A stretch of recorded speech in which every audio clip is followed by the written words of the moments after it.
আগের সিরিজে তোমরা দেখলে আমি গঙ্গার জল আনতে গেছিলাম, আর গঙ্গার জল এনে বাড়িতে এসে একদম জোর ঘুম দিয়ে 6টার সময় ঘুমতে করেছি। আর ততক্ষণে উঠে দেখছি যে মানে লেগে গেছে আর কি তিথি, তাই জন্য তাড়াতাড়ি করে আলতা পরে নিয়ে শাড়ি পরে রেডি হয়েছে। আর খুব শরীরটা খারাপ লাগছে, তাই আমি একটু ডাবের জল খেয়ে নিয়েছি ডিহাইড্রেশনের জন্য।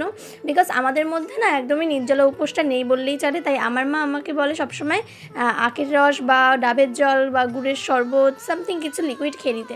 তাই আজকে পুরোটা লিকুইডের উপরেই রেখেছি। আর বাই যাবে তোমাদেরকে একটা কথা তো বলাই হয়নি, ও জানো তো এখনও অবধি উপোস করেই রয়েছে। আমি তো ভাবতেই পারছি না ও এখনই উপোস করে আছে, ও আমার মতোই লিকুইডই খেয়ে নিয়েছে।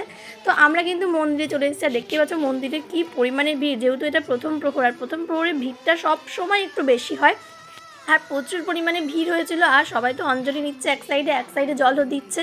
তো আমরা তো এখানে পুজো করছি এই নিয়ে 3 বছর হলো আমি কলকাতায় পুজো করছি, আর দেখতেই পাচ্ছ কী পরিমাণে ভিড়। আমি ভিড়টা জানি, আর পুজো হতে কতক্ষণ সময় লাগে সেটাও আমি জানি। এর আগে আমি কোনো দিনও 4 প্রহরে জল ঢালিনি, ছোটো থেকে এত বড় হয়ে গেছি আজ অবধি 4 প্রহর জল ঢালিনি, একবারই জল ঢেলেছি। এই ফার্স্ট টাইম আমি 4 প্রহর জল ঢালছি, তাও আবার সাথে করে আমার স্পেশাল মানুষটাকে নিই।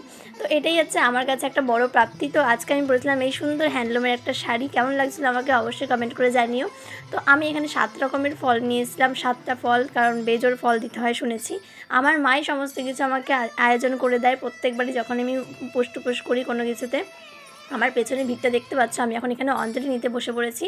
তো আমি একাই কিন্তু জলটা ঢালতে পেরেছি। এরপরে মন্দিরটাকে একটু বন্ধ করা হয়েছিল, তার কারণ হচ্ছে মহাদেবকে ধুতি পাঞ্জাবি পরিয়ে সুন্দর করে স্নান করানো হয়েছিল। এরপরে আবার যদি সময় থাকে তো মানুষে প্রথম করে জলটা ঢালতে পারবে। তাছাড়া পুরোহিত মশাই বলে দিয়েছিল যে তোমরা বেরিয়ে যাও, বেরিয়ে গিয়ে পাশের মধ্যে জলটা ঢেলে আসো, কারণ এখানে অভিষেক করানো হবে। তো দেখতেই পাচ্ছ তখনও সময় ছিল ফার্স্ট প্রহরে জল ঢালা, তাই আমি এখানে দাঁড়িয়ে দাঁড়িয়ে হাসছি আর এই ভিড়টা দেখছি। আর ও তো এখানে জল ঢেলে নিয়েছে, মানে কিছু মিনিট বাকি আছে, এর মধ্যে ফাঁকে গিয়ে ও তো জল ঢেলে নিয়েছে। আর ওর মনে তো প্রজাপতি উঠতে শুরু করে দিয়েছে।